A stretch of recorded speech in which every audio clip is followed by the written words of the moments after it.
Mengandalkan PT PAL saja dalam proyek besar dan banyak dalam rencana modernisasi alutsista TNI Angkatan Laut sepertinya tidak akan cukup. Maka dari itu cukup banyak galangan kapal swasta yang dilibatkan oleh Kementerian Pertahanan dalam pembangunan kapal perang untuk TNI Angkatan Laut. Hal ini bertujuan agar persaingan yang sehat tetap terjadi antar galangan kapal sehingga output terbaik yang akan diterima oleh konsumen bisa pasti terjamin.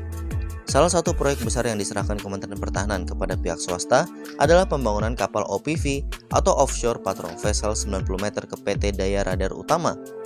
Proses akuisisi kapal OPV dimulai dengan kesepakatan antara pemerintah Indonesia dan PT DRU untuk membangun kapal yang mampu mengawasi dan melindungi wilayah perairan nasional dengan efektif. Langkah awal termasuk perencanaan desain kapal yang memenuhi standar modern untuk pengawasan, patroli, dan juga penanggulangan ancaman di laut. Salah satu aspek kunci dari proyek ini adalah kerjasama teknologi antara PT DRU dengan mitra teknologi dan kontraktor dalam dan luar negeri. Transfer pengetahuan teknologi menjadi prioritas, memastikan bahwa Indonesia tidak hanya mendapatkan kapal yang berkualitas tinggi, tetapi juga meningkatkan kapabilitas lokal dalam industri perkapalan dan pertahanan.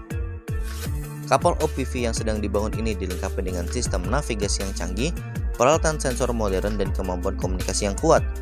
Fokus utama adalah memastikan kapal mampu beroperasi efisien dalam berbagai kondisi laut, dari perairan terbuka hingga wilayah pesisir, mendukung tugas-tugas operasional seperti patroli, pencarian, dan juga penyelamatan serta penanggulangan kejahatan laut. Terkait dengan progres pembangunannya, saat ini kalian bisa lihat dalam foto berikut. Beberapa bagian kapal sudah mulai terlihat, dan dengan progres yang sudah dicapai di titik ini, kemungkinan besar pembangunan kapal tidak akan mengalami keterlambatan. Keberadaan kapal OPV di armada TNI Angkatan Laut akan memberikan manfaat strategis yang signifikan.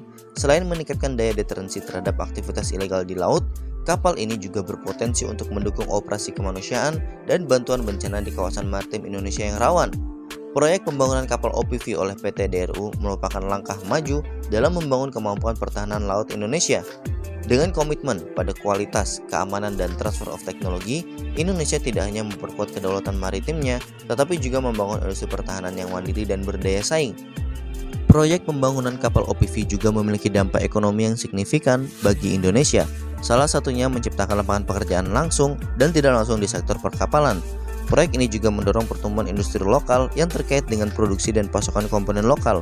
Dengan adanya pengembangan infrastruktur dan peningkatan keterampilan tenaga kerja dalam industri ini, Indonesia dapat memperkuat posisinya sebagai pusat manufaktur kapal yang berkualitas internasional. Dengan demikian, proyek ini tidak hanya berdampak positif pada pertahanan nasional, tetapi juga pada perekonomian nasional secara keseluruhan yang mendukung visi Indonesia sebagai negara maritim yang kuat dan mandiri. Nah, bagaimana menurut kalian menanggapi hal ini? Sampaikan komentar kalian di bawah.